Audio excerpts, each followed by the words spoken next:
Welcome, ladies and gentlemen, here to the Nürburgring Nordschleife, the brilliant industry farm layout, and what is your PT Autosport eSeries. It's round 2 of 3, and we sit on an incredible run going up forward. Qualifying is currently underway, 10 minutes remaining and a half left, as we're focusing with the championship leader Aaron Smith II on his flying lap around this track. It's Jake Sperry and Joey Atterbury with you. Zach Johnson on the cameras, devised by Dougie Beard. Joey, this is the toughest circuit that you will ever find. And not only that, but the lights are officially turned out here, so you gotta rely on your knowledge of this place. The Nordschleife of the Nürburgring, you're always going to be attacking the racetrack, and with no lights on, you better know it. You absolutely need to know it, and this is one of the most awesome runs here as we head through these fast corners. Just finished going through the likes of Flansgarden and then through up now towards the Schwabenschwanz corner. Now you have the Kleines Carousel, the mini carousel that's out there, and then the one corner that leads to the longest straight in motorsport, Joey, the Golgenkopf that leads to the Dottinger Höhe. One of the fastest sections of this racetrack as we really close out, like you were saying, the final sector of this lap. A little deceiving on that right-hand sweeper here. And then just put the foot down. And really, in these Miatas, take out an oar, take out any sort of fans, point them in the back. Do whatever you can. Maybe even tuck your head down a little bit. Try to get whatever top-end speed you can. I would say let's get out some race details at this moment in time. The straight's so long, I reckon we could get those sorted before we even reach the end of it in these Miatas. But this is an incredible lap that they've got. It'll be a 60-minute race that they have on their hands here, Joey, and one which everyone is keeping their eyes out on. They've got one spare car and a drive-through penalty every 35 incidents. Yeah, but I don't think that 35 incident points is going to come really into effect here. With the lights out, you can't see anything. The guardrails are so close around every single turn here at the Nürburgring. So I have a feeling if there's going to be incidents, it's going to be heavy damage versus racking up those incident points. Yeah, and that's where the keys are going to start coming into play, is that you have to be on a line, and this is one of the most focus-intensive circuits that you are going to find. An off-track incident somewhere along the lap for Aaron Smith means that that one doesn't count. Michael Janney will be the first to set a time, and 8:16.7 is the benchmark. He was the fastest driver when it came to practice. Now here in qualifying, he's got it all nicely lined up, but there are going to be doubts whether at 25 minutes on the clock, whether these drivers are going to be allowed to finish the laps that they're on, or that's it. They are one and done in terms of their laps. That's what I was just a little bit curious on, because he did complete that lap, but it was right there at that cutoff. I'm not sure if he's going to be able to sneak in another lap, but check this out. We actually have a change at the top of the board. Thomas Belleman now at an 8:15.2, your provisional pole sitter. And by 1.5 seconds, the fact that this is open qualifying might actually hurt someone like Michael Janney. Look at the amount of machinery around Thomas Belleman and the groups that are all there. The key here to this is that when you have machinery like this, they are so good at punching a hole. And when you've got the number of long straights, the run up to Schwedenkreuz and Arenberg corner, the run up to the Mute curve, and then towards the Spielstracker, and then of course that run which leads on the Dottinger Höhe that leads to the end of the lap, this is the sort of car where you do need to have a bit of coordination. And these cars, you were mentioning, they punch a huge hole for that draft. It's not that they're in inefficient shape per se, but they don't have a ton of horsepower, so they don't get moving in terms of that top-end speed. And then also, they don't have the roof on the car. And in terms of the aerodynamics, it just shakes everything up. It's basically a big old parachute on the back of that thing. So that is why they have such a big toe, such a big slipstream effect. If you are following anywhere behind one of these cars, you will feel it. You absolutely will. This is the run through Scheidenkreuz. Absolutely huge power needed. It's Anton Schopler on the inside. Thomas Bellarmine now will duck up and under here. They are scrapping for positions in qualifying. You've then got William Augustine, Andy Trupiano's in this group, Cam Jordan, Aiden Young has gone second fastest. Jake King currently fourth fastest out there at the moment. So you've got drivers up, down, and all around who are all looking to try and stamp their mark. This is the sort of race where if you can qualify the car well, you are most likely going to stay out of trouble. Track position is crucial here.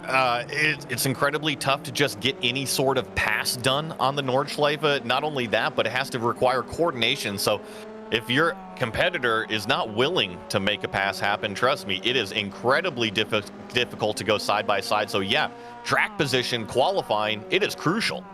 It really is. And you talk about understanding of this machinery and what they have to challenge with. This is one of the car track combinations that you look at, Joey, and say you will have had an opportunity to run this and multiple opportunities through the year. I look at the fact that virtual VLN is a huge matter of fact when it comes to putting together running over the course of the year. And then you've got the 24-hour of the Nürburgring, which also has the ability to run this machinery. And not only that, but these Mazda MX-5s, if you want to be a racer, at least in real life, you're most likely going to drive one at some point.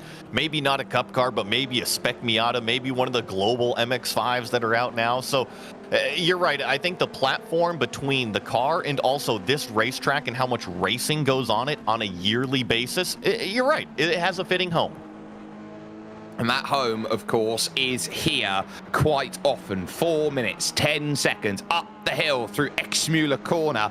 Now it's all about keeping it nice and together. And this is one of the most frustrating laps that drivers are going to have in qualifying here. You talk about how many drivers that we have got out there and looking to make a push. We've got 25 drivers in racing today, just 11 able to set a lap with their first attempt around the track. Well, let's make that 12 because 30 seconds off the pace is Eric Norman. He's not going to mind that. That will get him up. Top half start, he'll certainly take. Well, and let's talk about track position because you were just talking about Eric Norman back there in 12th, right? But we've got about 25 cars out here. What happens when there's a big wreck in the first sector or the second sector of the lap and all of these MX-5s are scattered across the road and you come up to it in the middle of the night? It could be chaotic. It could be disastrous for your own race. So it'll be really, really interesting. These cars that start at the middle, are they safe? Do cars opt to start from pit road? What all is going to be the strategies? Yeah, and there are lots of strategies out there, some that will pay off, some that will not. Alexandro Vielma has just moved up to 10th position on an 8:24.2, about 9 seconds off the pace of one Thomas Bellarmine, who leads everybody in qualifying effort at this point, rushing through towards the carousel with 2 3/4 minutes remaining. You feel at the end of the lap, when you reach the Dottinger Curve, you need about a minute's worth of time if you want that lap completed, and watch as they all drive and try and make as much of an effort as they can. Trying to get whatever track position, trying to push the cars in front of them. There's a couple options you can think about here as you go by one of the cars that bails out of their lap right there.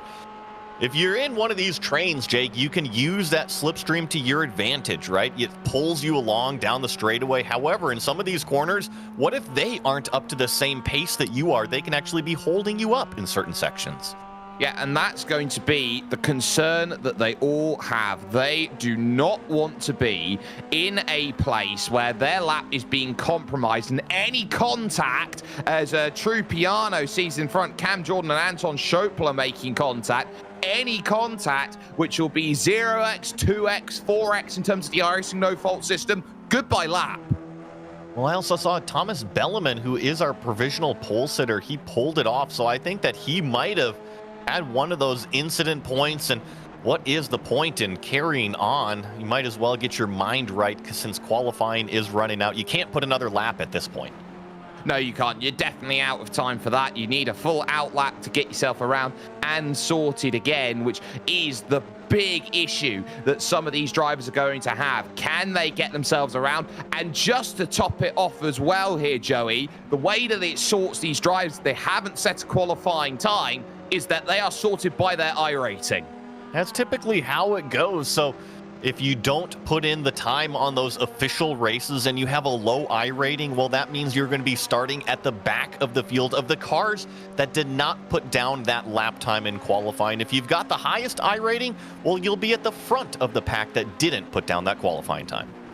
40 seconds remaining. These drivers, I think, are going to be a little bit short on time. Aaron Smith, the second, is going to be absolutely on it for a time, but on his tail is Michael Janney as they are on the Dottinger Herb, passing the Taurus entrance. There they are right now, heading to the Bilstein Bridge, and it's going to be mighty, mighty close for them to get over the line. The checkered flag will soon wave in about 15 seconds, and this is where Aaron Smith, the championship leader, would desperately need to get a time in. Dancing through the final couple of corners here after Tiergarten, looking for the finish to the lap. Through the left, checkered flag will now fly its way forward, and all the drivers are allowed to finish the lap that they are currently on. Smith with an 8:19 will go 6th fastest with that time. Michael Janney, an 8:15.6, will put it back on the front row again. I think that was an extremely good lap from that number 92 car of Michael Janney. I believe this is the number 28 of Vielma going down the Dottinger Hoa straightaway here to finish their lap. You see some of the cars still working in that draft pack, but one of the cars that didn't work in the draft pack, Jake, was Michael Janney sitting P2. So if he did that all in clean air, watch out in the race. I think he got a tiny slither of help late there from Aaron Smith. That's what was able to pull him along and why he was almost 4 seconds quicker. This is William Augustine looking to push for the line. 8:20.8. That's 10th fastest there. It's an early line here. It's not shown here on the circuit, but the times go in. Schopler will improve on a lap and will jump up forward. Cam Jordan over the line doesn't set it. Trupiano can only manage 14th fastest with that time. We look back, the likes of Michael Polisek currently on lap. This is Trey Drawhorn who is out there, and we'll see what can be done by the 395 at this moment, making that launch over towards the line, and that will be an invalidated lap, so won't be able to get it over the line. Michael Polisek, though, will go 8th fastest. Good qualifying time from him. I think the one that I'm really intrigued with right now who's going down the straightaway is the number 39 car. Jake, you remember Nathan Olson from just a week ago? He really came in and stole the show. He had a tremendous week. Well, he's sitting 6th right now. I'm seeing on timing and scoring, he is moving a little bit better, tracking about 8/10 to the good right now compared to his last lap time. And if he keeps that up, it should move him up a few positions. That would put him on the 2nd row if that does line up, and that could be huge for Nathan Olson. Remember, he had to start from 12th in race 1 over at Alton Park. He was able to get 2nd. He is brilliant at making the moves through the field, and what can Nathan Olson do, the man from Illinois, own that run, and he gets everything he wants to, surely, as he now just needs to master that final corner. Don't clip the barrier on the inside. Push over for the line. It's an 8:17.7. It is good enough for the 2nd row of the grid. Everything you could have asked for, and then some.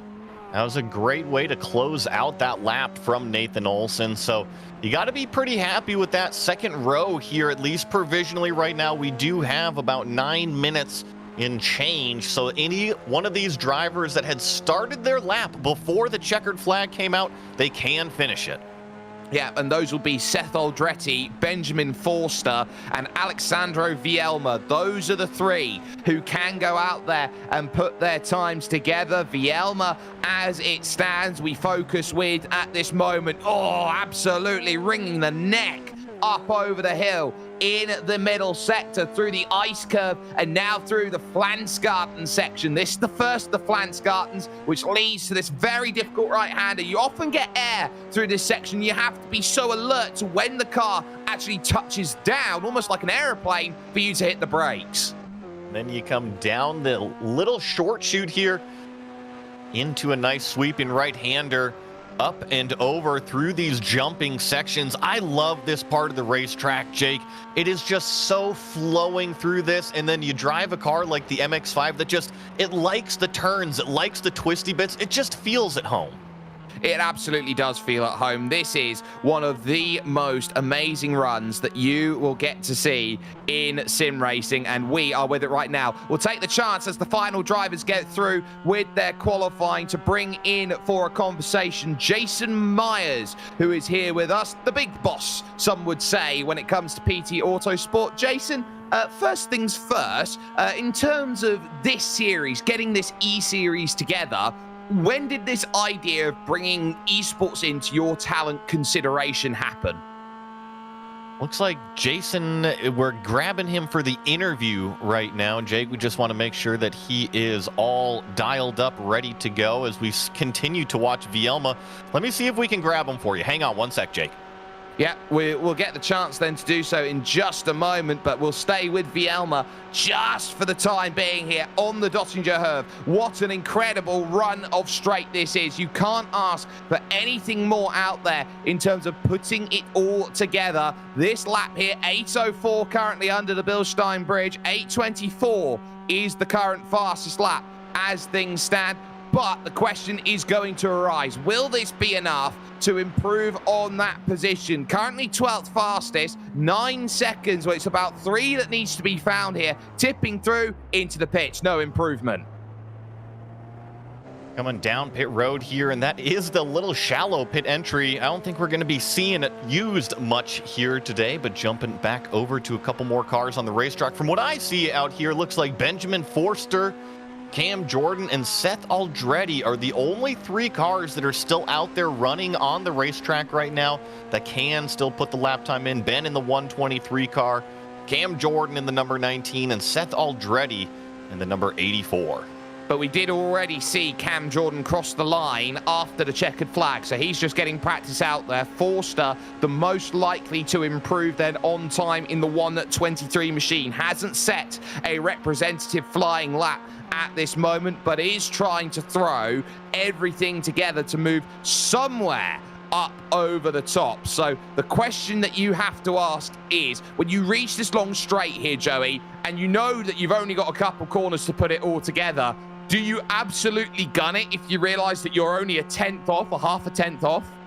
I think so, but you can't get greedy. I think just the whole idea of the Nordschleife, the whole idea of the Nürburgring is you drive to your limits. If you exceed your limit, well, guess what? You're going to be going flying off the racetrack, and this racetrack is so unforgiving. It will not lend you an inch. It will just take everything from you. So when I look at this race and I say I have to prepare for it, I just want to go out there and turn the most consistent laps possible. I don't want to drive at 11 tenths. I just want to drive within my limit, and I need to finish.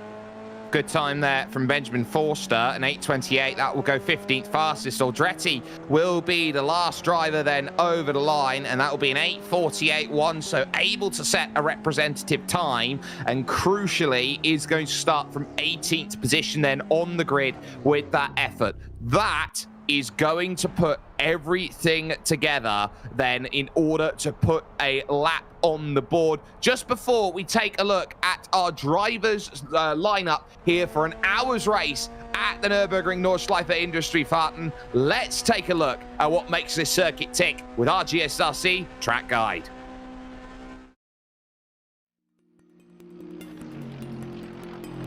Welcome to the Nürburgring Nordschleife. Most modern high-end series might use the GP circuit nowadays, but it will certainly never hold the respect and awe that the Northern Loop commands. Though it can be and is usually used in conjunction with the Grand Prix circuit for competitions in real life, here on iRacing, drivers can harken back to a time gone by and just run the 13-mile behemoth this place is known for. Nicknamed the Green Hell by 3-time F1 World Champion Sir Jackie Stewart, it is often regarded as the greatest test of a driver anywhere on the planet. Just looking at the stats will tell you why. More than 150 turns and close to 1,000 feet in elevation will pass you by in a single lap. Simply memorizing the course is half the battle for most drivers, let alone being fast. It goes without saying that this place is dangerous. Many fast corners lack runoff, there's blind apexes everywhere, and in a couple cases, even modern cars will get airborne. The list of famous turns is pretty lengthy, but some of the more notorious are places such as Fluke Lots, Miss Hit Miss, Bravery Corner, and of course, the ever-iconic Carousel. It's not just the places where you've got to move the wheel that get attention too. The Dottinger Hoa stretches for more than 1.5 miles in length.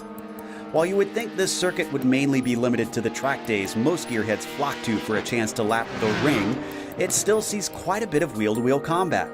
The 24 Hours of the Nürburgring, the VLN Series, and the World Touring Car Championship all still take the track to this day. Many race fans consider this the mecca of road racing, and any driver who is able to push the limits here often quickly garners their respect.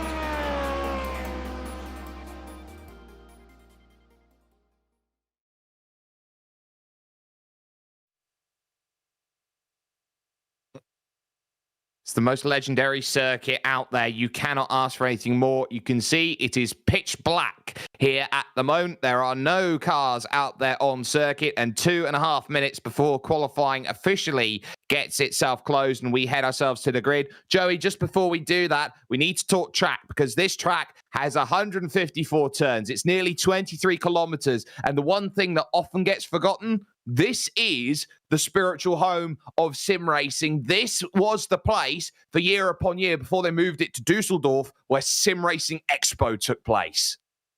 It's always a special place whenever you get to go to the Nürburgring, but this configuration in particular, just under 13 miles, 154 turns if you really want to go out there and count them. But the Nordschleife, right? That is the track we are running. We're not running any sort of the GP course and then on to the Nordschleife. This is just basically the run around the ring here.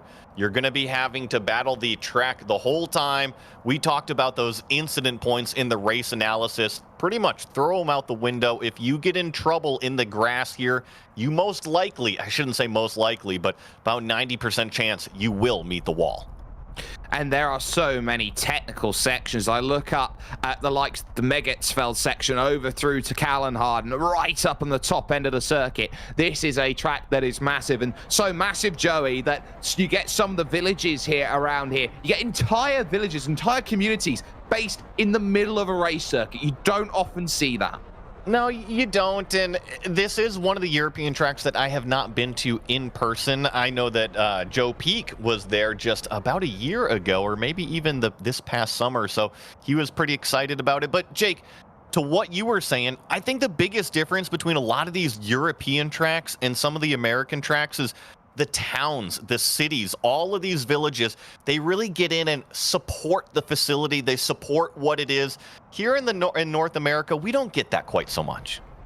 No, and I think that a lot more support which is there can only be a good thing, and this is why this is such a revered event that you see year in and year out. But this E-Series is the beginning, and that is what we love, the beginning that goes through. Checkered flag then is officially out, which means these drivers are now in gridding mode, and this is how they line up. It will be the number 3 of Thomas Bellarmine, who will be on the pole position with an 8:15.237. Michael Janney in the number 92 will be alongside for company. Aiden Young and Nathan Olsen will be 3rd and 4th, with Jake King in 5th and Patrick Hingston in 6th position. Michael Polasek will start 7th alongside the championship leader Aaron Smith II in 8th position. Ethan Oring will go from 9th, and William Augustine will round out the top 10.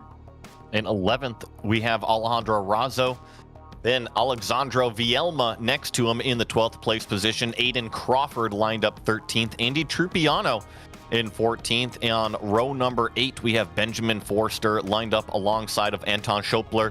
Eric Norman in 17th. Seth Aldretti 18th. Nicholas Rice-Puto in 19th. Trey Drawhorn in 20th. And just a few more out here. Cam Jordan, Alex Sedgwick, Zachary Mertis, Kevin Chabot, and Connor Henry round out the 25 total MX-5 cars we're going to see on the racetrack. And these drivers are going to have a rolling start here today behind the Porsche iRacing first safety car, a wise decision around the Nürburgring Nordschleife Industry Fahrten. This is so much more, Joey, than just a race for pride. There is so much on the line, and the biggest thing I think about this is the direct entry for the winner into the finals that PT Autosport hold each year. I think it's pretty cool that there's a lot more of these teams and companies that are getting involved in what I call, Jake, bridging the gap between the virtual world and the real world. That's exactly why we're here, is to have that entry into that driver contention, see what these sim racers are really made of. The Aspiring Driver Shootout, of course, took place at New Jersey Motorsport Park over the course of this year. This is the chance to directly meet the 2024 version, and that could be absolutely fantastic. They've got 170 brake horsepower to play with here today. They've got a car that weighs just about 1,200 kilos, a little bit underneath, and on top of that, they can hit 140 miles an hour in these front-engine rear-wheel drive machines. Now, they've got 48 liters in their tank, so that's about 12.5 gallons, just a little bit above, which is going to be crucial. And lest we forget here, Joey, qualifying points have been scored for those drivers who finished inside the top 5 with their quali efforts. You're right, and Thomas Bellman, your pole sitter, will snag 5 of those bonus points for getting that pole position. Then 5th place Jake King with a single point, so just 1 point each less as you go down from 1st through 5th. And they've got 1 hour here today to put all their points together and say, what can we do for the final race of the championship next week, 1 week from today? We don't know what track it is. We don't know what car it is. And that diversity is what makes this so difficult. Pace car will dive in under the control then of Thomas Bellarmine. They will wait, but he will take an early launch through the final corner, the green flag in the air, and we are underway. A search to the inside for Michael Janney at the Sabine Schmitz curve, the opening one out on this circuit, and they will scrap right down the early stages of this lap. A clean start is what everyone has been looking for, as they will dice through the early sectors. And I see that Nathan Olson up into the 3rd place position, so a great start for that number 39 as well. Single file for what looks to be about the top 7 cars, and then we get a little bit more side-by-side racing. Oh, already see one car in trouble, a damaged engine. Just like that, the shifting does not work for Jake King, who finds himself in trouble in the 52 machine, and that might just be end of that. Does have a fast repair available, but that is so early to lose an engine in an hour-long race. You know, I think maybe his best bet is just stop and probably hit the tow, but at that point, you got to wait for the tow truck, get that fast repair, get back out there. Yeah, it is tough, and these MX-5s, you do have to shift the gears. So if you miss the gate, if you go from, let's say, 4th to 2nd instead of 4th to 3rd, or maybe even 4th to 1st, that is an ouchie. That is a no-no. 4 drivers clear then at the front. Bellarmine, Janney, Olsen, and Young at this moment. The second group being headed up by Patrick Hingston at this moment. Has to stay in range of this group because the draft is so important. Into Arenberg. They now start to dice, and now they will look at taking the rise up through compression. Now, some would say the sim doesn't do this justice, but when you're out there on that circuit, Joey, you get such negative G through this section coming up that it absolutely pulls your head down into the cockpit. You know, just give it another handful of years. Look at what sim racing has done and how much it's progressed over the last decade. I bet you, Jake, not only the motion simulators that are out now, I bet you will have some pretty cool G simulation here relatively soon too.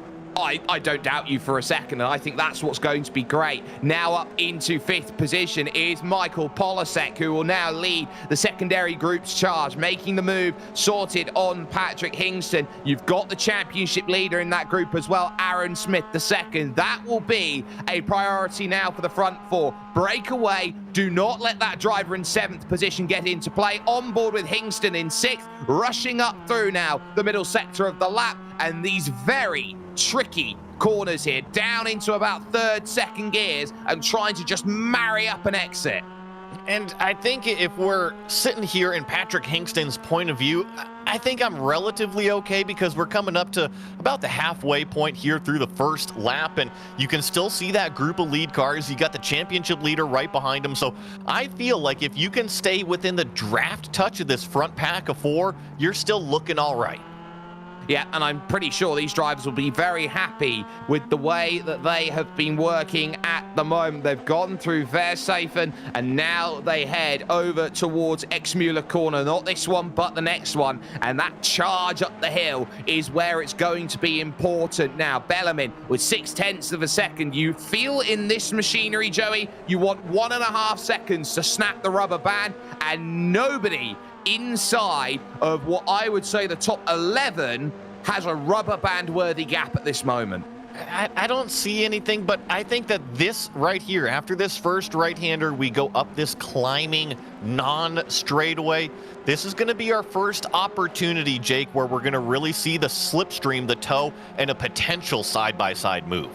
Through the louder links, and now the drive starts to become important, where the slipstream really does show what everybody has capable of. This is going to be the thinking driver's race here, and Michael Janney will know that. Number 92 wants to make a move for the race lead. Will pull along side by side as they head their way over towards the Moot Curve. One of the most simply incredible pieces of racetrack out there. Gets the clearance before the fast left-hander.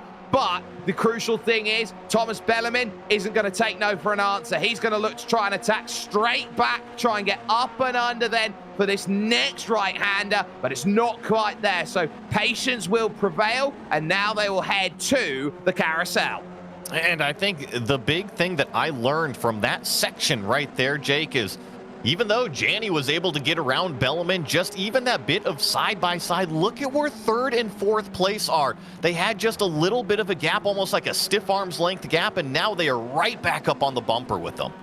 And that's the key. It's how much time can you afford to lose through these sections of road here as they now head towards the Hoayat section of the circuit. How much time can you afford to lose in order for you to gain that back up with the slipstream? It's the give and take, right? And it's the chance that the gamble, right? And I think if I look at this racetrack, there's probably a couple corners that you can circle and say, this is where I want to make the pass. So that way I can keep the pass versus getting a draft right back to them. It is 10 at the front. You can say it is 9 at the front at this moment even. William Augustine is the caboose of the train in that 9th position as everyone now takes those dives over the hill. And now they find themselves looking for far, far away through Brunken Corner now, this right-hander. And you're always trying to open up this section. This is the part of the circuit, Joey, that you see on every Nürburgring crash compilation video. If you go on YouTube, yes, you'll see it all over the place. And this, I feel like you've already gone through the first half of the racetrack. You're feeling a little bit more confident right here. You're like, all right, I got it. The car's warmed up. The tires feel good. This is a nice flowing section of the racetrack. But trust me, some of these corners like this right here come up really fast. You deal with the bumps as well. Just, man, grip that wheel tight. And this is flat out through this section because you've got the Stefan Beloff S here, one of the most incredible right, left, rights out there. You pretty much have to dance through this section of circuit and do absolutely fantastic. And that pretty much epitomized Stefan Beloff and his legendary run, a career that was taken way too soon in the world of racing, Joey, but a driver who some would say had the pace to be even better than Ayrton Senna. And that's a pretty tall order right there as we watch the front two bounce up out of the miniature carousel there, come and complete the final sector here. And I think if I'm looking at the end of lap 1 here, Jake, Michael Janney, he's already starting to put his foot down. Now, I understand that Thomas Bellarmine is right there, but remember what I said in qualifying? I thought that Michael Janney really did this all by himself.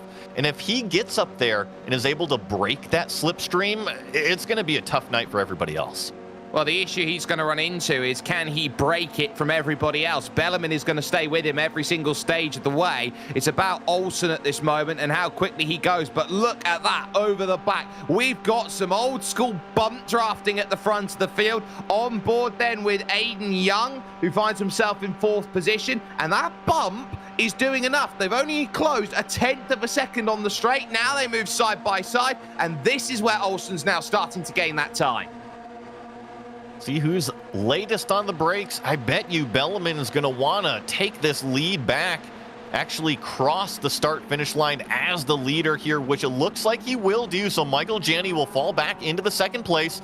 Nathan Olsen closes that gap right to 3rd. Aiden Young 4th. Michael Polasek, your top 5 as we complete lap 1.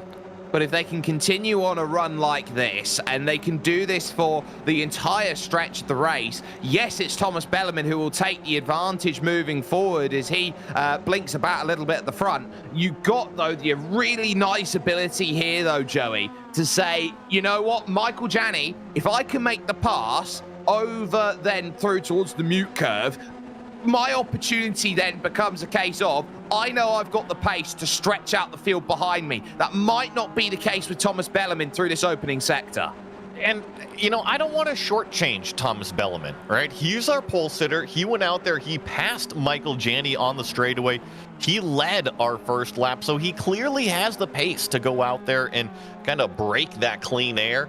However, you look at practice, you look at qualifying, and just kind of the stature of what that number 92 car was able to do in the laps that he did log. I think he's probably the one to beat here tonight, and might even be frustrated that Bellarmine got around him at the end of the Dottinger Hoa, because right now is Janney's chance to break away from the rest of the field. It is a chance to break away, and now here comes the search on the run to Schwedenkreuz here, the Swedish cross corner, and then Arenberg up over the hill, and that's huge damage there for Benjamin Forster, who finds himself pretty much and totaled. Nürburgring strikes, and it won't be the last one, trust me, but here we go. 5 cars, nose to tail. Let's dive down the hill.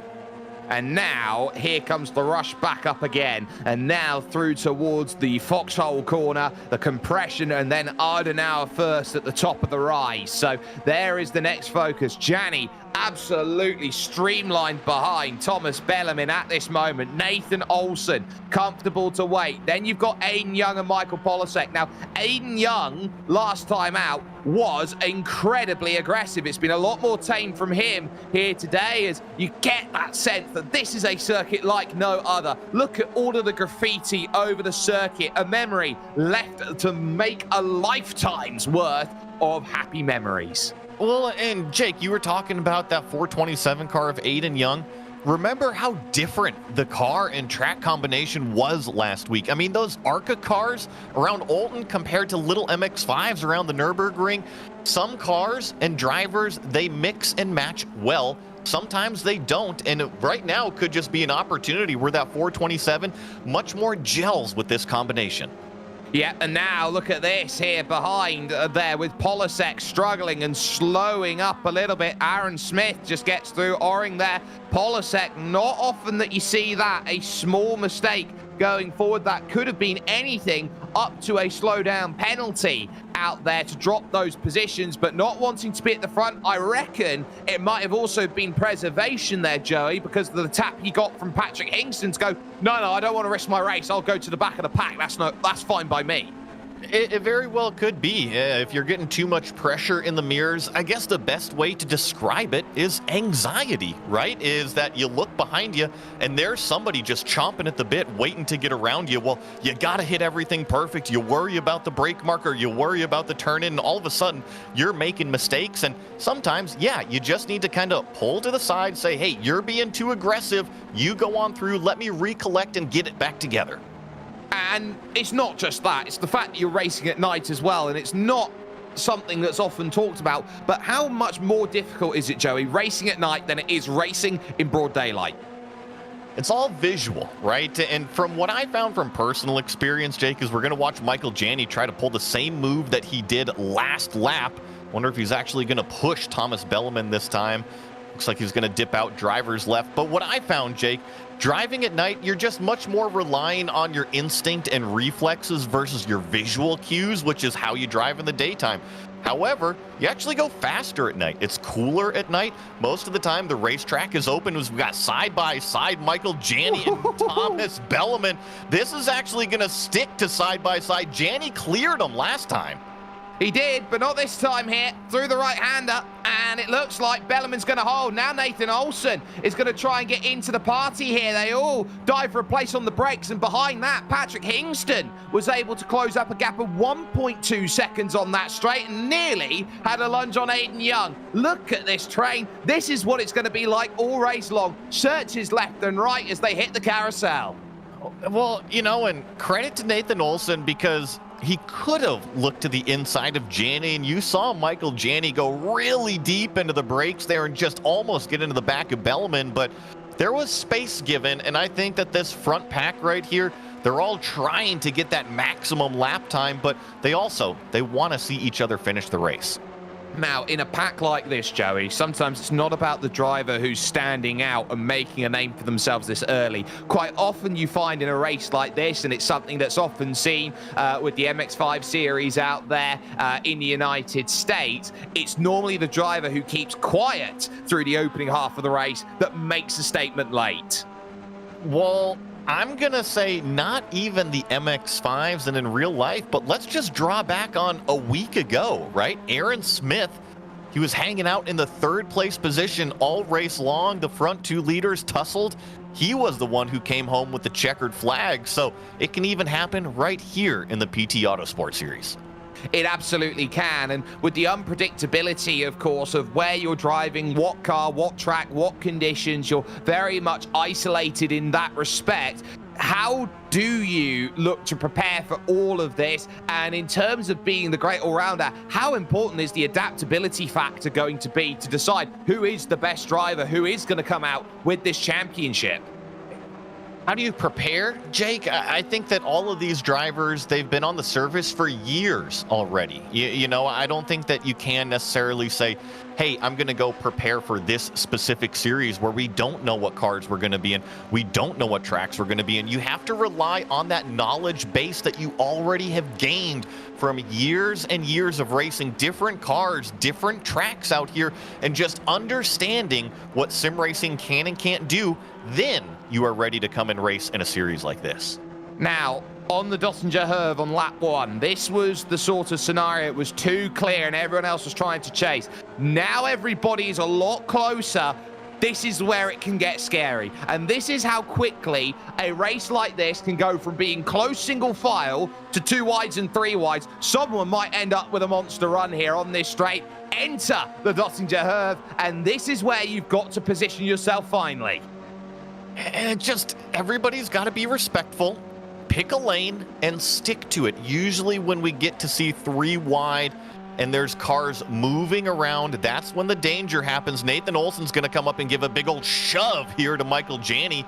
But watch for Aiden Young. He's the fourth car in line. We're riding on board with him, and he's got about 4 miles an hour here on this front group. He's going to try to go all the way to the front, Jake. I don't think he lifted there. The door was trying to be shut by Thomas Belleman. No dice. Here goes Aiden Young side by side with Michael Janney through Tiergarten now and looking towards the end of this lap. It is 2 wide, 3 deep, and there are no opportunities really to take a break in this race, because that is where all the overtaking is going to happen, and they just about all find that clearance. Janney around in second, and now we're 3 wide heading to Sabine Schmitz because getting swallowed up through that section. Hingston gets through on Olsen. Olsen now will be back into what I believe will be 6th position. Thomas Belleman fires himself through. Everybody is just jockeying for a position, and Young used that as a slingshot and is already 8/10 clear. And, you know, a little bit of a shame for Nathan Olsen there, because once again, he did the right thing. He avoided contact, but then he was taken 3 wide as everybody else just kind of swamped his momentum. So he finds himself all the way back in the 5th place, albeit keeping his nose very clean. Jake, wouldn't you say that maybe is even thinking about the championship? I would say so as well. Every point does matter. That is very true. But you do have to prioritize your finishes. And if you are not going to buy yourself the quote-unquote ticket to the end of the race, then you are buying yourself no points. Got to make sure you get to that checkered flag out there, as we kind of have a couple of cars that are broken a little bit. Michael Janney is all over the back of Aiden Young, and he's actually going to make a move to driver's right-hand side. This is going to be a move for the lead here, Jake, and I think that this is in a great spot for that 92 car. It absolutely is, and gets the clearance here, rushing through Schwedenkreuz. So that's a very nice move that's done into Arenberg corner, and that is beautiful. There's contact behind, and off the road will go Hingston. He'll get shuffled out into the gravel, and there is nothing that he could do about that. It was all going to, I would say, acquiesce into that. That was a case of Olsen out-braking himself through the corner, and it set off a chain reaction. You know, I was just giving so much credit to Nathan Olsen, but you were right, Jake. He just completely blew that brake zone. We're going to get a GSRC replay here. We're going to see two cars side by side, but it's actually the third car in line come up and give a big old shove. Chain reaction after that. I tell you what, Hingston's done so well to keep that out of the barriers there, to be unsettled like that, get the car slowed down, keep it going, and rejoin onto the circuit. He has done a brilliant job, and he's not lost too much time, I would have thought. He's 1.7, 1.8, so he's at huge risk here of being dropped. He just needs a good middle sector to jump back on with the crew. And crucially, that crew, it's about 5 cars long, led by Thomas Belleman out front, our pole sitter. But what I see wrong with this number 3 car, Jake, the back end, the back bumper, is all sorts of misfigured right now. And I know that these MX-5s don't have a ton of horsepower, they don't have a ton of top speed, but look at how much damage there is.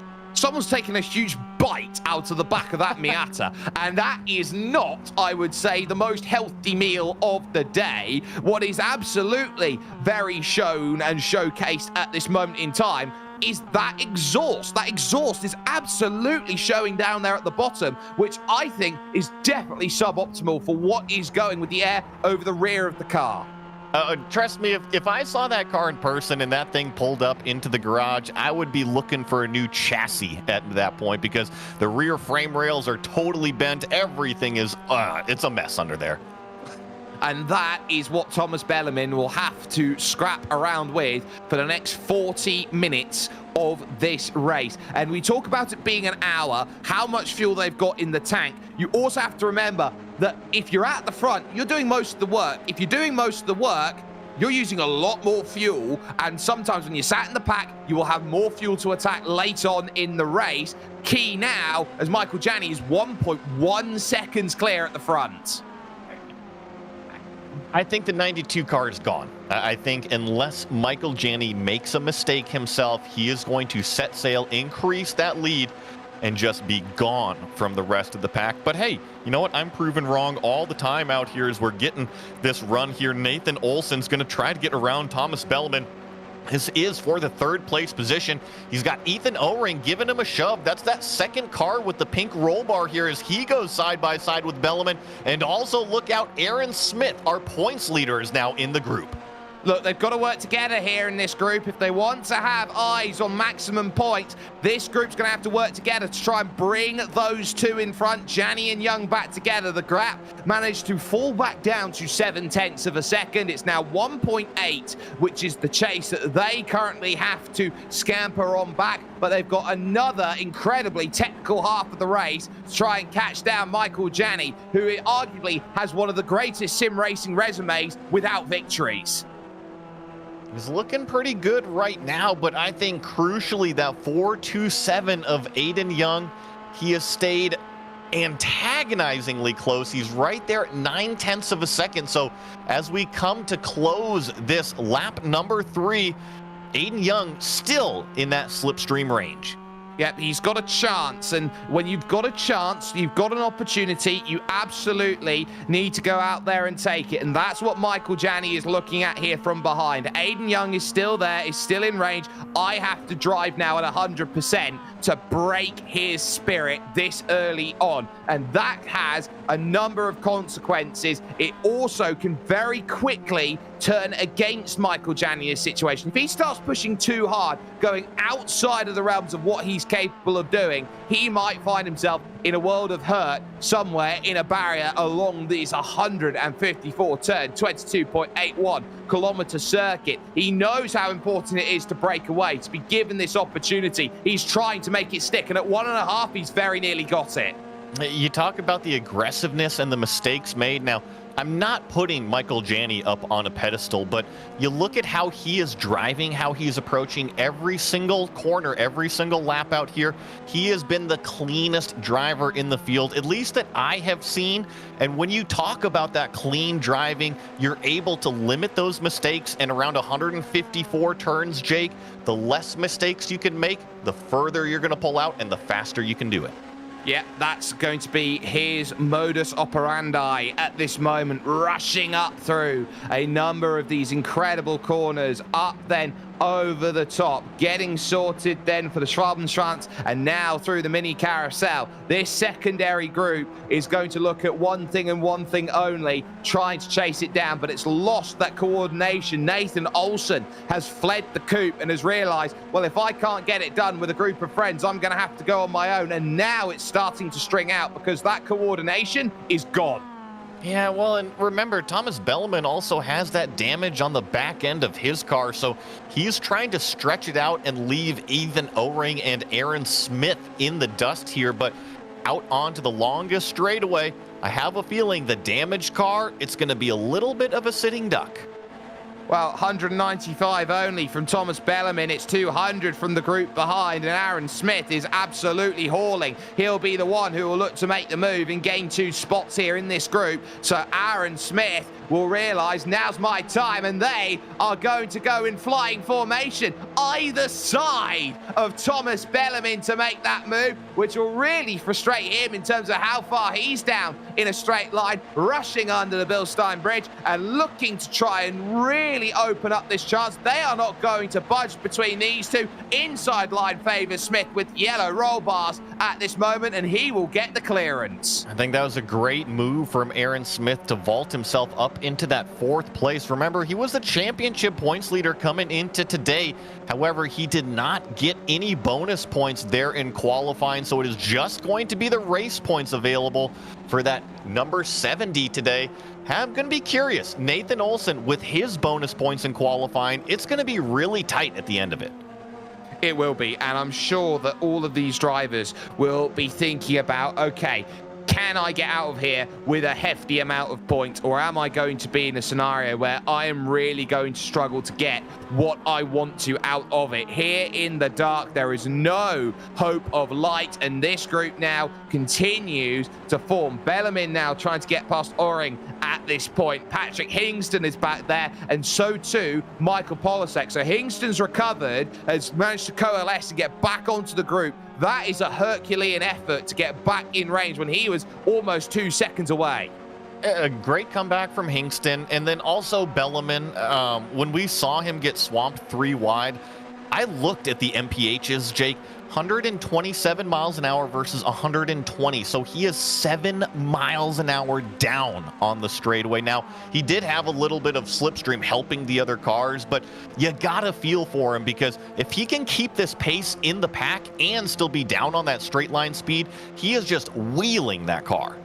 And all of that would have come from the hit there, Joey, of course, from Nathan Olsen, who got into the back of him at Arenberg corner, this one here, which sent the chain reaction for Patrick Hingston. So Hingston got away with it with a bit of side-to-side contact out there. It was really the case that Thomas Bellarmine took the brunt. And this is one thing that these drivers are also having to understand. We're on what is known here in iRacing as a week 13 right now. A new build has come into the service, and that means everybody is on a new playing field trying to work out the differences with this machine compared to the previous 12 weeks. And I think that a lot of people do jump up and down and say, hey, you know what, I don't have enough time to get used to it. But the way that I look at it is, well, guess what? everyone is in the same boat. Everyone has to deal with the new build. It looks like Belleman is going to get around Ethan O-Ring. Ethan just got a little bit choked up coming out of one of those corner exits. Belleman going to use that momentum around him, and it's really Patrick Hingston trying to muscle it side by side. And trying to get it done at Megetsfeld is often one of the toughest places to make a move, and Patrick Hingston is going to manage that, and then some. Fantastic pass by number 5, red 5 as some would say, as he gets past Ethan O-Ring, and you got Michael Polasek now just shadowing in the background, trying to see if there is any way that he can muster up a couple places forward and do what is needed through this triple right-hand section of circuit, trying to mastermind a way forward into Versiphon. And this left-hander is so difficult. You could see there with the wide line that was taken by Aaron Smith. It will lead the line forward for one Mr. Thomas Belleman to go, you know what, I may have damage, but I might try and get one more. Speaking of one more, Nathan Olsen has caught the back of Aiden Young. I was noticing that one too. Aiden Young doing a really good job out there in second place, but Michael Janney has taken off up the road. Nathan Olsen has closed in this gap, so I have a feeling here Nathan Olsen going to be putting the pressure on, going to be trying to find a way into that second place. We are almost at the halfway stage of this race. I would say we are a little around halfway on the lap, so we certainly do have the ability to say, you know what, it is going to be an extra lap when they get themselves over the line. Michael Janney currently clear at this moment. The one cool thing about this circuit though, Joey, you've got an 8-minute lap, you've got 22.81 kilometers. How likely is it to find lap traffic? You know what? Just when you think you're not going to see it, it'll run up on you. But yes, you're right. The chances of running up on somebody as we watch Nathan Olsen, actually, he's going to get around Aiden Young. This is in the same area of the racetrack where Michael Janney and Thomas Belleman were arguing about the lead earlier. Looks like Nathan Olsen will move up into the second place position and doesn't have to deal with any lap traffic yet. Nathan Olsen is the sort of driver, Joey, is there is trouble on the horizon, and that does not look good for Ethan O-Ring, who finds himself then in the wrong place at the wrong time, and the man from Pennsylvania finds out what makes the mute curb so difficult. He gets into the corner, and he found himself with Michael Polasek on the inside, and he just took a tap. Lots of times when you try to turn going up the uphill, you don't have any grip on the front end of this car. You're drafting, doing whatever you can. I mentioned there's got to be coordination between all parties to make a pass, and you see Ethan here. He was just on the outside of the racetrack, got a big old hip check and found himself in a guardrail. Michael was there, he took advantage of the circuit, he said, that's my corner, and Ethan wasn't willing to let that one go, and it is one of the most loaded sections on the circuit there on the run-through mute curve, and what makes it even more difficult is the brakes get cold. Yeah, they can, and I was also noticing a little bit further back in the pack, we don't need to look at it at all, but Alejandro Razzo, he went around in the carousel, just a little bit too much speed jumping into it, and Jake, you know how easy it is. It'll spit you right out. It absolutely will. It's the difference between 3 seconds being on the banking there of that concrete run and not being on that banking. That forms right now the third group, so to speak, out there on the circuit for about 9th place on down. It's currently being led by Trey Drawhorn at this point in time. You've got Cam Jordan, you've got William Augustine, Alejandro Ratza, Alexander Vielma, Aiden Crawford. They're all there, and they're all trying to make their race happen at this moment. We keep our focus, though, a little bit further forward because you've got Young, you've still got Nathan Olsen, who's there 3.5 seconds on his own. He is someone who's trying to make something happen, but he is the sort of driver, Joey, that snowballs. He's a slow starter, but once he gets into the race, it's like the runaway train. You're not going to find a way to stop him. You know, and if Aiden Young can tag onto the back of Nathan Olsen here, I think that's the best thing for the 427, because I think when we look at the raw speed, Nathan Olsen has it. Aiden Young, he's hanging on right here. He's done a tremendous job to really race with the pack, but there you see sliding out a little bit wide, and oh, Aaron Smith also way out wide. He's going to lose a couple positions.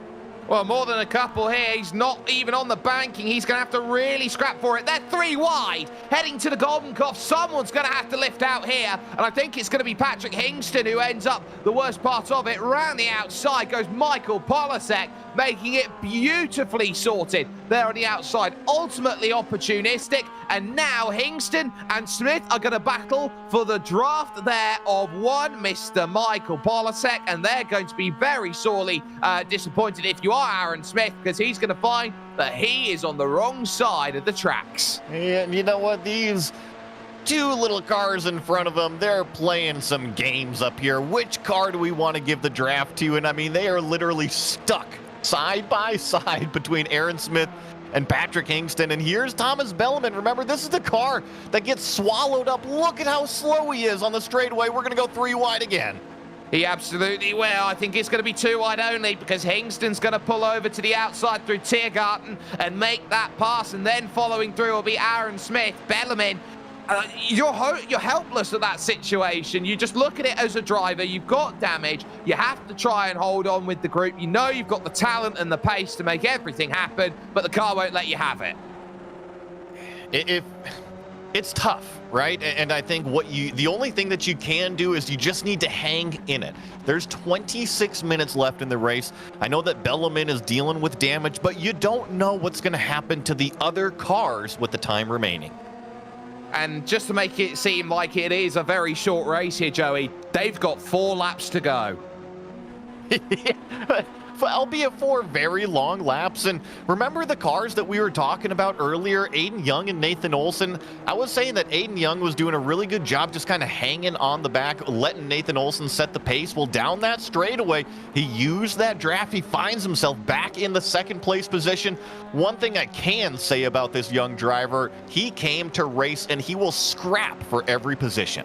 He absolutely will, and now he will climb up the hill to Flugplatz here. You can sometimes get a little bit of air over this section, then you've got to hit the brakes here slightly for the double apex right, and you've got to carry that momentum all the way along this next rotation. This is where Nathan Olson should try and make this move next, getting it done towards Schwedenkreuz corner, because he knows how important it is to gain a launch. Instead, he's going to look to the bump to try and get that rush. But here's the thing, you've got to do 2 things when you're bump drafting, very similar to like you would do on an oval here, Joey. You've got to make the contact square, and not only do you have to make the contact square, you've got to make sure that you're getting that contact done before you reach a corner. I think that was what we really saw between Nathan Olson there, is that he had a run, he had a good drive to potentially get up side by side, but it wasn't the right time to do it at this racetrack. And if you do it at the wrong time, you're just asking yourself for trouble. So just got to recollect it, stay tucked up directly on the back of this 427 and await the next opportunity. Yeah, up the hill now through Ardenauer first. This lovely, sweeping slowdown section, which pretty much says first section of your lap around the industry Fahrten is scored complete. Now, your next focus is conquering the middle of the lap, where it gets a little bit more technical, a little bit more hilly out there in terms of the lap, and you just get that constant flow of corner after corner after corner. It hits a lot heavier through this section of the road than it does do, you would say, around different sections of the circuit. For example, the final sector and the first sector. Up and over the curbs, using every single bit of racetrack that he can find. Aiden Young just trying to stay ahead of Nathan Olson. And this is that same point that we were talking about earlier, Jake.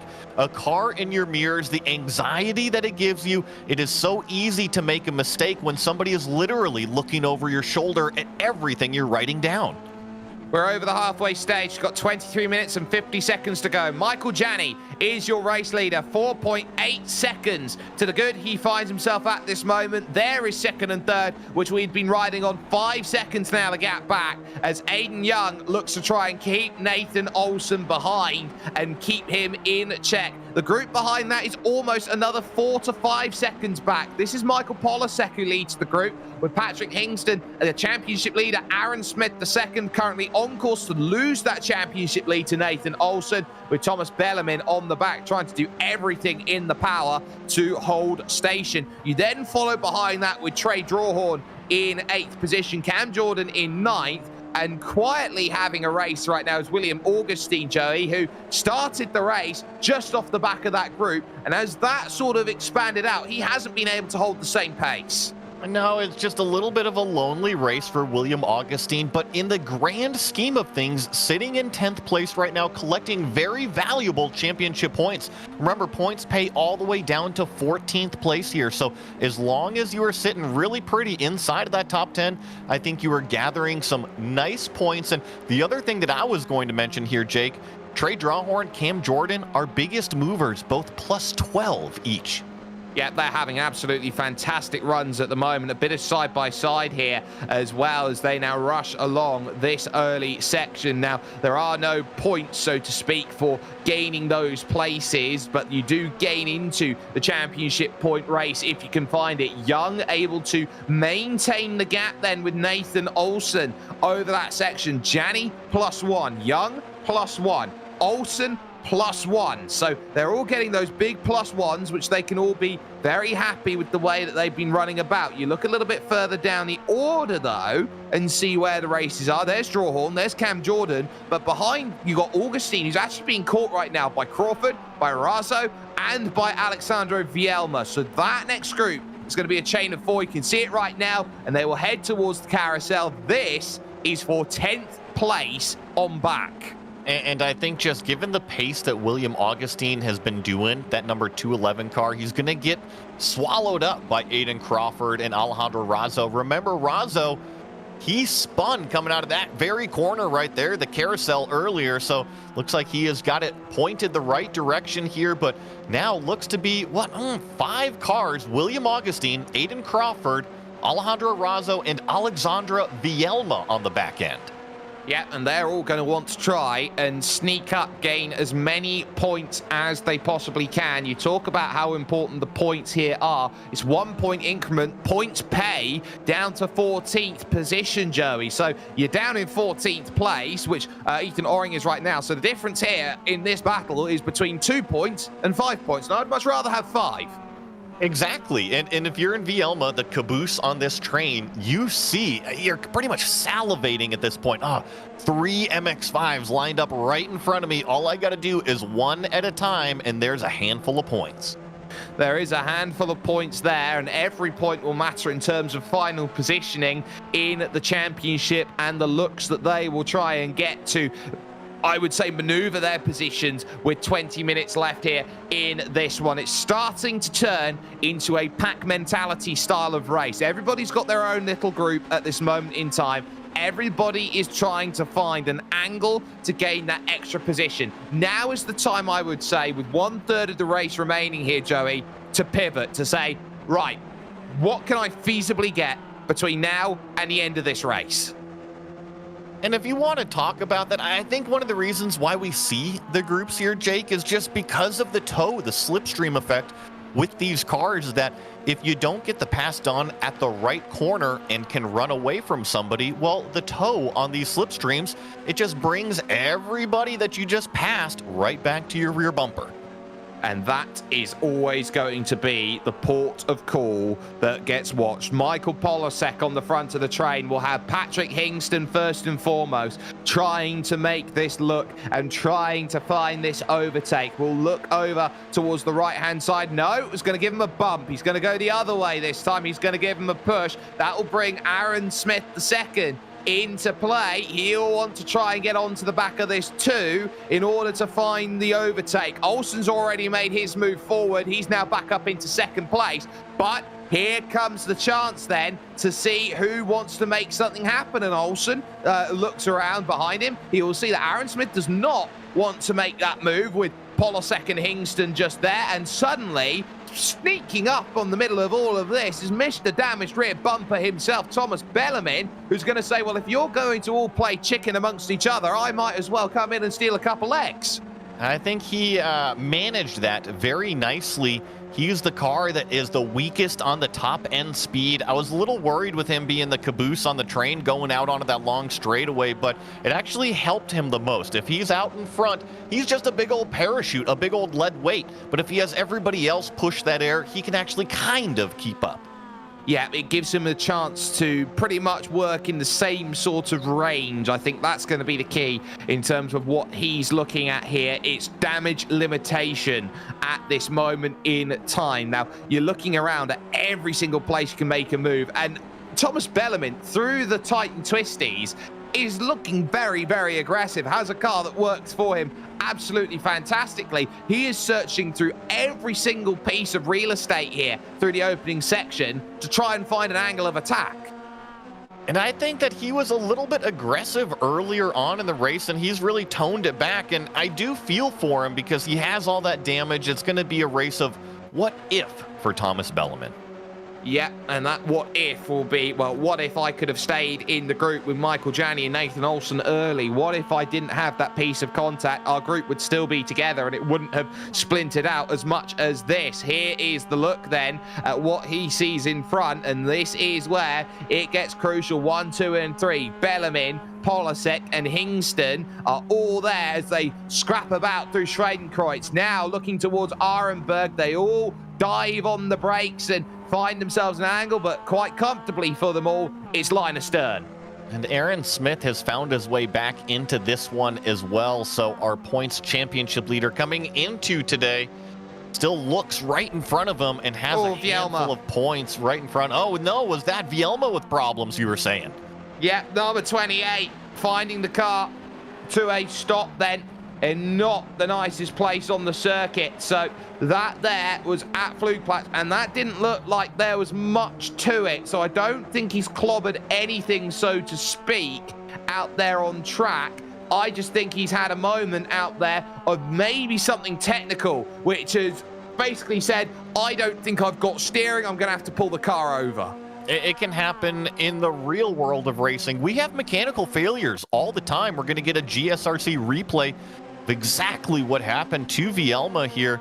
You see him kind of running a little bit slow on the racetrack, and I believe all he's going to do here, Jake, is pull off, yeah? Yeah, I think that's all we're going to see here. The car's absolutely juddering, and then you're going to start to get a sense here of what have I got. Goes to the left, it's the brakes. Something's not right there, and for Alexander Vielma, that is a real shame. Was driving in a points-paying position, and that with the tow is at least, I would say, an 8-minute wait to get back out and going again, if not more, plus stop time.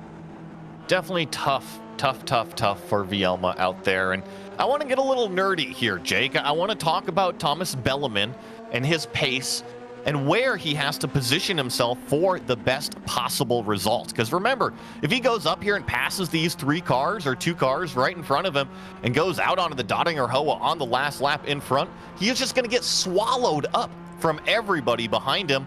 What do you do right now if you are this driver? Second or third in the train, I think, is going to be the way he needs. You have to. You have to stay second or third in the train, because you go into the front and you act as the windbreak for everybody. You know, everybody's just going to walk by and go, yeah, no, that's not going to work for you. You stay on the back, you don't have enough time to get forward. You need enough time to get forward and enough time to get your big blocking boots out. And not only that, but you can't lag too far back because you don't have the top speed to go up and get around. It is just a very precarious position that Bellarmine is going to be in at the end of this one, and we're just going to see if he plays the right cards. Yep, every single card will have to be held very close to the chest here in the latter stages of this race, and they do realize as well how much time they have available to it. They will have 2 laps left in this race after this one, so it's not a case of they are fraught with danger and opportunities right now. They can still be patient. They can still wait to find those overtaking opportunities, and when we talk about every point matters in a championship like this, you look at someone like Nathan Olsen right now, who's trading about second and third with Aiden Young. Now, he would much prefer to have second rather than third to mitigate the damage being done by Michael Janney 8 seconds down the road. Tip of the cap to the number 427. I really thought that Nathan Olsen was going to be able to drive away from Aiden Young, but these two, they have gone back and forth the last few laps, and every single time Nathan Olsen leads a lap, well, guess what? The 427 is right there in tow. They swap back and forth, and it just flops the positions, and they're identical once again. They absolutely are, and they have been just trading about trying to get themselves into the right place at the right time to go forward. But you've got this situation, Joey, and it happens so often around here when you've got such a long circuit. You know you've got a massive long straight, and the best place to be on that straight is second, going onto the Dottinger Herb through the Goldenkopf. At some point, you know, all of this chopping and changing is really nice, but someone's going to have to say no at some point. And how much time are they going to lose deciding no after you, sir? If it was me, Jake, and I'm in Nathan Olson's car, right, and you're second coming out onto that front straightaway on the last lap, I am lifting coming around that final right-hander. I am not going all the way down the straightaway, giving the toe to the car behind. I want that car to pass me probably in the first 100 yards of the straightaway, so that way I can be the aggressing car in the draft. And I think that is going to be crucial. Hingston still having to deal with a lot here behind, up and over through Flansgarden 1. And that there is Polasek, that is Bellarmine who is still there. Aaron Smith is just happy to watch this group at this moment in time. Doesn't want to get too involved. Realizes there's a lot of points at stake if drivers do start collecting each other here through the Stefan Beloff S with the incredibly high curbs around this circuit. These curbs, they're almost like fortress walls the way that they rise up. And trust me, you're driving glorified go-karts out here in these MX-5s.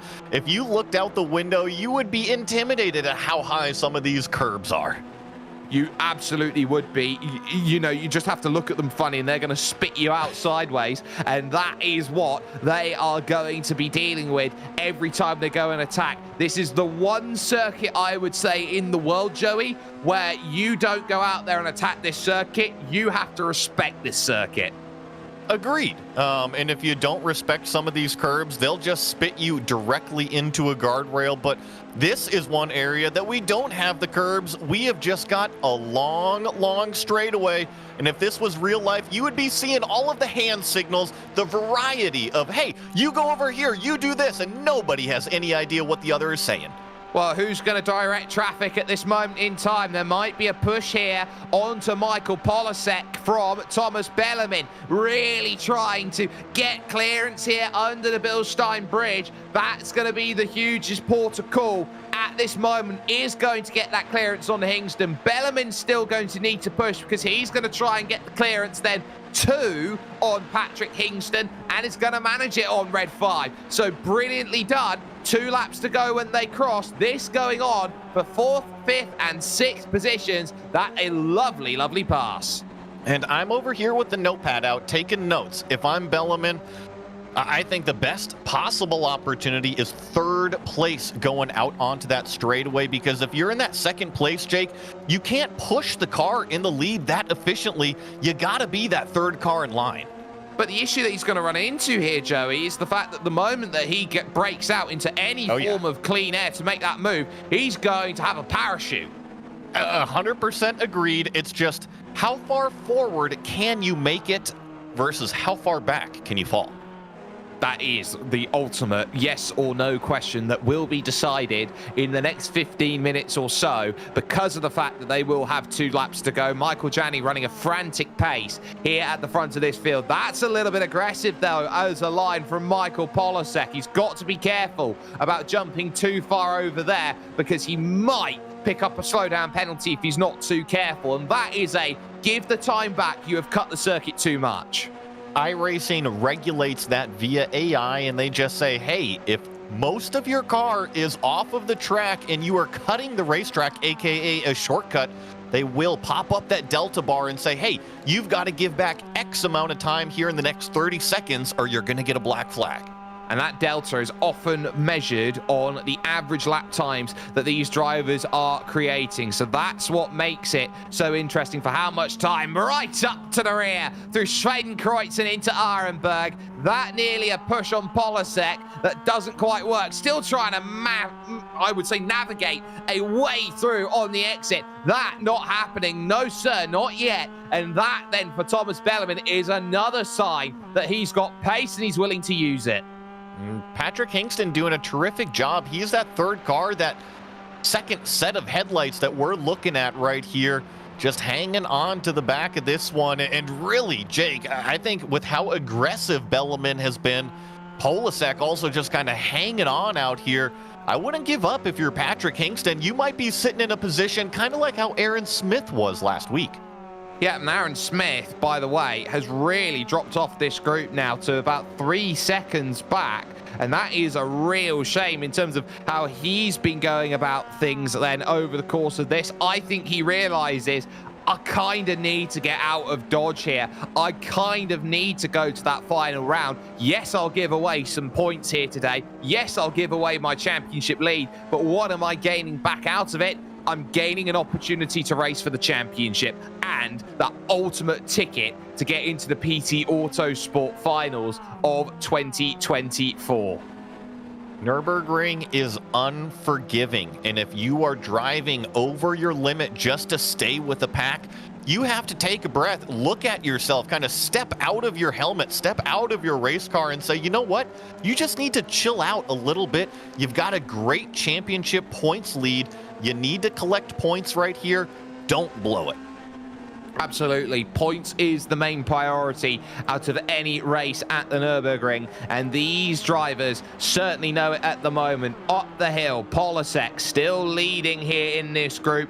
Thomas Bellarmine, who is there in 5th position. Just in front of that, there's still been the chop and change between Aiden Young and Nathan Olsen, and now Olsen's still got that decision he's got to make too in terms of this race. Does he want 3rd or does he want 2nd, and when does he decide that?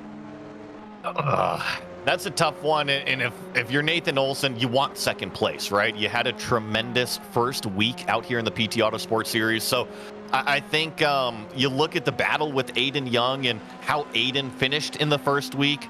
You gotta separate yourself from it. You gotta finish 2nd. Got to find a way. Got to find a momentum maker at this point in time. Olsen right on the back of Aiden Young, and I think with the gap that they've manufactured here, nearly 6 seconds, in fact over 6 seconds at this point, I'd say one thing and one thing only. Nathan Olsen, don't go for the move. Push. Just push. I agree, and I think at this point, work together, continue to work together, because you're going to do nothing but continue to gain that time on what is 4th place position. However, if you're going to push, you just need to make sure that Aiden up there is keeping up, and he has this entire time. I've been extremely impressed from that number 427. He has kept it on the racetrack. He has kept it much, much cleaner than what he raced last week, and great job so far. Yeah, and everybody has a job and a purpose over the course of this race to try and get as much as they can out of it. I've just seen a car actually go in the wall, and that is Jake King, who's found himself in trouble in the 52. So he's obviously made it around the opening lap, got his fast repair after that opening lap, got back out again. He's just clipped the wall down the bottom of the hill, and that means that Benjamin Force has now picked up a space that puts him down to 17th. This has been the day for Jake King after his strong showing over at Alton Park. This is the nightmare that he did not want at in-sim time 1:30.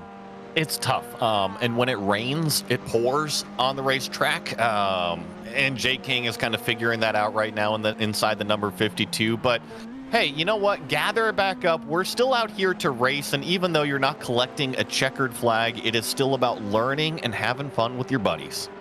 Yeah, and it's all about fun at the end of the day. If you're not out there racing for fun, what are you doing out there trying to race? Because that is the first and the foremost of every single event that you go out there and you do.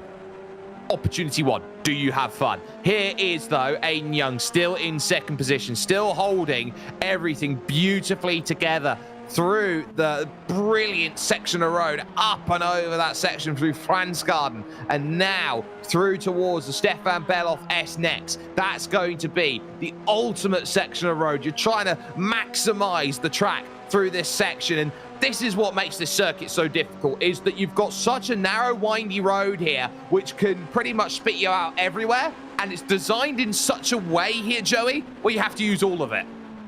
Well, and you see that with the 2 sets of lights coming at you and some of these TV camera shots. You see Nathan Olson just kind of letting the car drift a little bit more in some of these corners, and that's just a natural habit of the trailing car. You can't quite see where some of these apexes are, so you just try to cheat whatever vision you can get. Yeah, and every single time you can get a little bit more of an idea and an understanding of where you can find a move. That is crucial. But also, it is a very difficult skill to go out there and drive and concentrate for the car in front, because the car behind you, they've got lights on full beam. They're dazzling you. Yeah, they are, but you know what? Sometimes you just have to put the disco ball up there, turn up the radio, and act like it's a dance party. But here's Nathan Olson. He is opting for the bump draft for Aiden Young. I'm curious if he continues to push him all the way down the straightaway or if he moves out a little bit further down.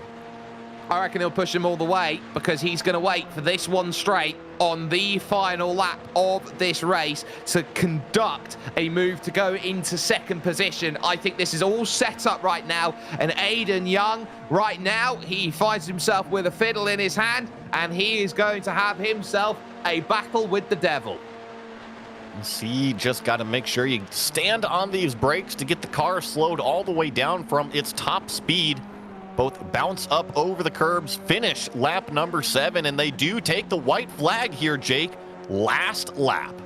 The last lap of this race currently being led by Michael Janney, who has been a cut above everybody else so far in this one. 10 seconds to the good, and promising on the potential that he has got. He has simply been so strong here today. This is what he leads ahead of Young and Olsen, who are trying to get as much they can for two different reasons. Aiden Young's trying to pick up everything he possibly can. Nathan Olsen is thinking about championship lead heading to round 3 and the decider 7 days from now.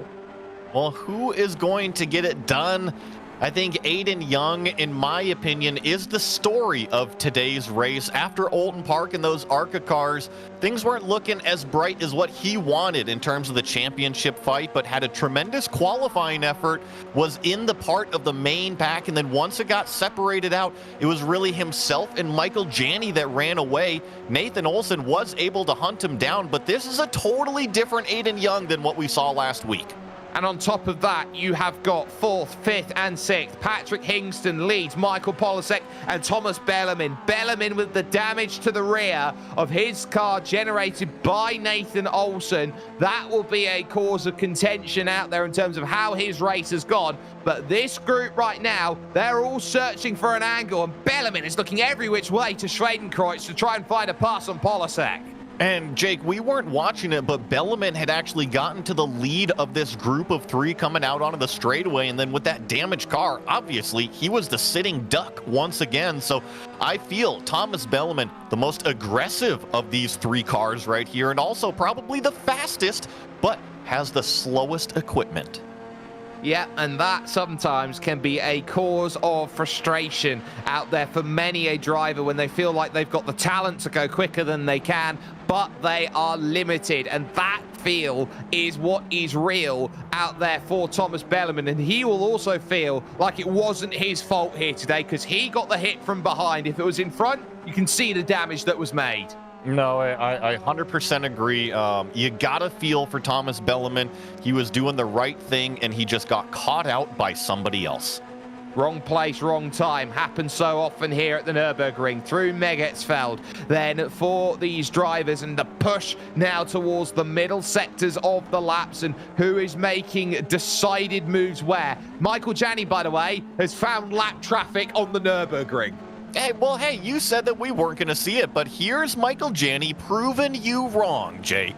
Absolutely. It's Seth Aldretti who he's put now 2 laps down in this race. So Janney has flown on by and has got his way through without too much dramas. What it will mean, though, 10 seconds of a gap. I'm just looking at the lap time averages of competitive laps from Seth Aldretti. 9:10 was his best lap, and he's had a couple of real shocker laps where he's been in the pit. So I'd say 9:10, he's about a minute down on the pace that the leaders can do. I reckon Young and Olsen are also going to have to try and find a way around him between now and the end of this race. Ooh, and that'll be on kind of the back half of the racetrack, so that definitely might have a position decided. We'll just have to keep an eye on it. But speaking of Michael Janney, Jake, I was going through and looking at his laps. 3 of his laps were faster than his qualifying time. And that just shows you that he is in a groove and he is looking to move, and he is not going to stop and wait for anybody. He knows that the way to go forward and to win this race is to drive at 100%, which he has done so far. Focus will now definitely have to go back here to second and third, because Olsen sits comfortably on the back of Aiden Young, and once again he plays the waiting game, and there is the traffic. See how it's all going to happen. This is in an extremely tricky part of the racetrack. The lap car is going to be right in the middle of the road, right on the racing line. They're going to go to the outside. Let's see if Aiden Young can keep the momentum up. Looks like they're both going to navigate him around. And that was so clever there, the lift-off by Nathan Olsen. He didn't want to get involved in the incident for one, but secondly, he didn't want to take advantage and make the pass for 2. He's shown some moments today where it's been very, very good racecraft out of him. He sees danger and he's backed out of it, avoided some accidents. But then also, he went into the back of Bellman and also pushed Hingston off of the racetrack. I think it's a race that he's going to look back on and be proud of, but also say, hey, I'm sorry to a few people. Yeah, it's been a Jekyll and Hyde style performance out there from Nathan Olsen at the moment. Can he find the formula that gets it sorted? There's the group behind. Patrick Hingston's got 7/10 of a second. He's desperately trying to break away, and he might try and use Seth Aldretti here as a pick up the hill towards Hoayat. He has to put 2 in the grass to make the overtake, and he'll get a bit of help here through this section because Polisek can't clear him. There's a little bit of a tap, bang, hard into the wall. We'll go and Aldretti. That was not part of the script, but Polisek needed to get through. No, Aldretti hard into the wall, but I don't think it affected anybody else. You know, the Nürburgring is really, really tough, and man, it just bites. And now it's 1.4 seconds here, the gap between Hingston and Polisek, and Polisek will realise that he may have just found checkmate at that moment for 4th place. Gonna see how it all ends up, though, because Hingston had a little bit of a gap. He had about 1.5 seconds earlier in this lap, and it shrunk back down. Jake, there's still plenty of Nordschleife left. Oh, there's always plenty of Nordschleife left. There are still chances here to make these moves, and Aiden Young will be right in the pressure cooker right now as he heads through Flansgarden and now realizes that he'll look behind. He'll realize that Nathan Olsen has been his shadow for the second half of this race, and he will realize that it will become detached, very much like Peter Pan. It's going to come down to that draft game, managing that slipstream, and it really is going to be in the hands of Aiden Young. Yes, Nathan Olsen is the car giving chase, but how quickly does he get around the 427? How quickly does Young let Olsen around to get back in the slipstream?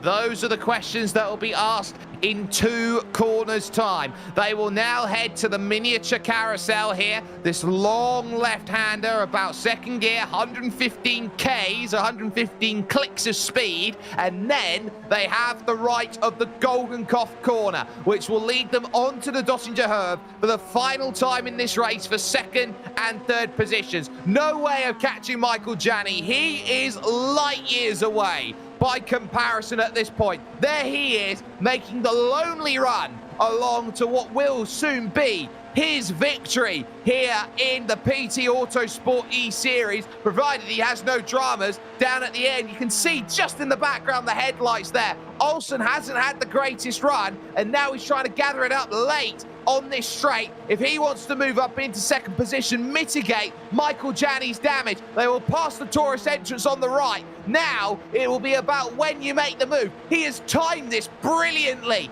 moving over to the right-hand side. I'm not sure there's a way Aiden Young can fight back here through Tiergarten corner, and that will be that. Over to Michael Janney, though. He's got a couple corners left. Nobody was going to stop him. Championship back on track, and the favourite, some would say, has found perfection around this beautiful Nordschleife track. Nathan Olsen will limit the damage, but crucially walk out with a championship lead, 2nd and 3rd. And look at this for 4th. 3 wide as they go. Polisek has found the magic. Hingston, red 5, has nothing for it. And then, yeah, Thomas Belleman in that 6th place position. So the wounded car comes home last, the caboose on that 3-car train. Going to jump back, see if there's any other battles. I see Cam Jordan on the back of Trey Drawhorn as we come through the final set of quarters here. Trey Drawhorn in 8th place, going to hang on to it. Cam Jordan, though, pokes the nose in, doesn't get the pass done. No, couldn't quite find it. The inside is always the desired place to go, but if you can't carry the speed, there isn't really an overtake out there. There is one final battle to keep a close eye out on. That was very nearly into the wall there to finish the lap then for Aiden Crawford, who struggles over the line. William Augustine too. It will be Forster and co who will all be there, but look at this over the top of the hill. You got Trupiano and Schopler who are also in a race, and Jake King and Benjamin Forster are both trying to chase this group down, Joey. Well, and crucially, these 2 positions that we see right here, this is 13th and 14th place. So these are the final points being paid. Yep, so for 2 and 1 championship points, can they find the move that gets it done? This is a very important run here, and Schopler is demonstrating the serpentine here, trying to shake Andy Trupiano off his rear, trying to make sure that it is as difficult as possible to get into the slipstream to make that move. Trupiano stuck at 195 clicks, really trying to make it happen here, down the hill through Tiergarten. And now, this is where you're going to have to find some magic here and find an almighty move to get it sorted. It's often the most difficult place to find an overtake right at the end. He'll close it right down to nothing, trying to set up a run, but it's beautifully blocked on the inside. Put 2 points in the back pocket of Anton Schopler. Andy Trupiano's going to go around the outside of the final corner. That was a drag race to the line, and I think Schopler's just held on to it. Looks like he has, and that will be all of the cars as they come across the start-finish line. Doesn't matter if it was 2nd place or all the way back here for the final points positions. What a race. What a race indeed. We're going to step aside for just one moment with the Global SimRacing Channel. Post-race fallout comes to you after this.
such a long lap here at the Nürburgring that we've still got drivers finishing. This is the 1 lap down Connor Henry, who will be the last driver here in this field who will look to get a finish. He's 1 lap down in 20th position as he runs through Tiergarten and over towards the end of his race here around the Nordschleife Industriefahrten. It has been the sort of circuit where there have been ups and downs and all arounds for so many of the drivers here today. But you can see the lights going to flash up open as there are your race results. Michael Janney, absolutely dominant here today. 12 seconds to the good. His margin of victory over Nathan Olsen, with Aidan Young, the final spot on the podium. Michael Polasek would finish off in 4th position, with Patrick Hingston, red 5, in 5th place, and Thomas Bellarmine with the damaged rear of his machinery in 6th position. Aaron Smith II will cede the championship lead away in 7th place, with Trey Drawhorn in 8th position. You then have Cam Jordan in 9th, who was looking everywhere for the pass, but Alejandro Razzo would round out the top 10. In 11th place, we have Aiden Crawford in the number 11. William Augustine with a little bit of a lonely race, but actually comes home in 12th, collecting valuable points. Anton Schopler, 13th. Andy Trupiano tried to get that move done, but just finishes behind Anton Schopler in 14th in the final points paying position. Jake King in 15th. Benjamin Forster in 16th. Ethan Oring in 17th. Alexandro Vielma in 18th. Kevin Chabot in 19th. And Connor Henry, your first car, 1 lap down in 20th. And then over the page for the drivers who found themselves multiple laps down and unable to find finishes. That included Seth Aldretti, Zachary Mertis couldn't find one, nor could Eric Norman, a non-start for Nicholas Risaputo, and then Alex Sedgwick not taking to the start then here of today's racing. But they do have the ability now to talk to some of our drivers. First and foremost is the driver who finished off in 3rd position overall here today. That is Aidan Young, stood by with Joey Atterbury. Well, Aidan Young, congratulations on the podium here at the Nürburgring. Yeah, thank you. I had to work hard for that. Didn't really expect to get the podium because I felt I was a little off pace, but I just kept my mouth shut, kept focused, kept driving, and then next thing you know, at one point of the race, I'm leading the race. Well, I called you probably the biggest story of today's race, especially coming from last week where you might not have had the results that you wanted. How did you keep it together? You said you kept your mouth shut out there. Was that the only thing? Did you able to do more practice? Was this car combination a little bit more, I don't know, more fit for your driving style?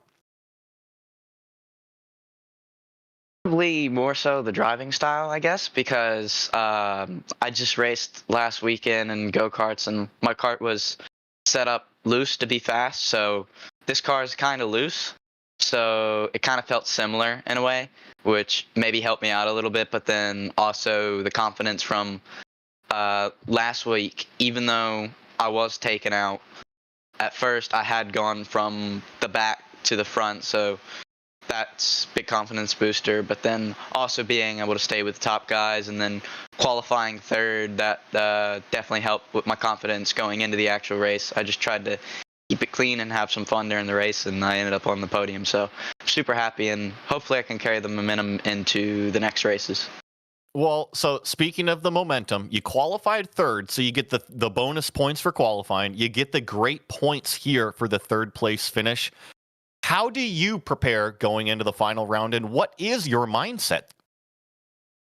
Well, I think I'll just have to work hard, practice different cars, different track combos, and then eventually when the day comes, which next week on Saturday, we'll find out what the car and track combo is, and then, well, whatever it is, we'll just try and have some fun, see where I can finish, and just I'll do my best and try and get the best finish in the championship I can. Well, I think you're going to kind of be the underdog coming with a lot of momentum going into that final round, and that was Aidan Young. Anybody you want to give a shout out to real fast? Oh, yeah. So my dad for watching, and then some of his friends for watching too. Michael Yanni, the race winner, actually, for just being a friend, talking to me during practice. Congrats to him on the win, by the way. And then Nathan Olson for the great battle there at the end and kind of throughout the race. Well, that was the driver of the number 427 car, Aiden Young, finishing third today at the Nürburgring. Very solid result by him here today. We are now going to take the chance then to talk to Anton Schopler, some of our other drivers who are here today. Anton, able to pick up 2 points then here out of the race that you had. Talk us through the battle you had late on there with Andy Trupiano. Yeah, I had a bit of trouble with some track limits, so I ended up losing a bit of time to him, but I knew that I had the pace, so I just knew to keep digging. And once I saw the relatives start to come down, I got a bit more confident, and then eventually I got to him about the last minute that I could and got the spot done. It didn't help that Jake King was coming up behind me, and if it were another lap, he definitely would have gotten the spot too. So there are definitely opportunities out there, and I guess you're favoured in the fact that you found yourself with just an hour's worth of racing and whatever time was added on top of it. In terms of how you've been looking to conduct your season, being a part of this group of sim racers, what does it mean for you to be in and amongst these sorts of drivers, picking up points here and there, and really looking to develop those skills of yours? It definitely means a lot. I mean, the guys in here are insanely good. The fact that I can even compete and get points at all I'm super proud of that. And I'm hoping to improve as time goes on, maybe get some more points. But it's really an honor to really race amongst these great racers. And just talk about the process for you in terms of building up the week towards what you've got. Of course, it's a little bit shrouded in mystery in terms of what the race is, what car, what track. So how much time do you get then in terms of from knowing what car and track it is to actually getting out there on circuit? Is it as blind as you got no time, you just look at the server and that's that? Or do you have a little bit of an announcement time to go, okay, I can prepare for that a little bit? So it's definitely a little bit. We get about 5 to 10 minutes between the announcement of the car and the server opening, just to allow for technical, if issues arise and people have problems, just time to sort those out before the actual session starts. But it's pretty much from the announcement to you're straight in the session for the most part. So absolutely on the limit then. We're going to wish you the best of luck. Before we let you go, anybody you'd like to thank, Anton? Definitely my parents. They were watching this whole thing. PT Autosport for putting this on, and you guys for commentating. It's been really great.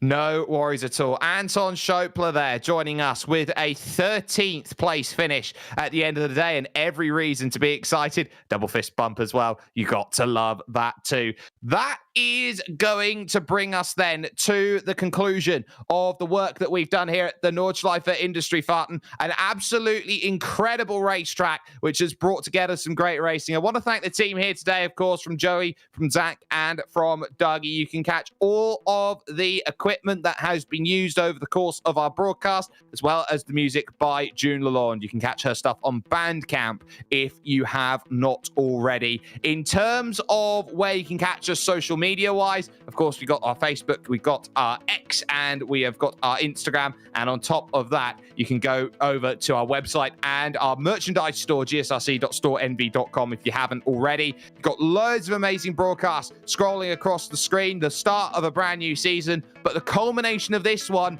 is 1 week from today. Nathan Olson will have the championship lead. Michael Janney will look to make some progress to chase that down. Don't count out the likes of Aaron Smith II as well, who did have the championship lead coming into today. So with that all said, with it all on the line 1 week from today, race clean, race hard, and we will see you at a track to be determined.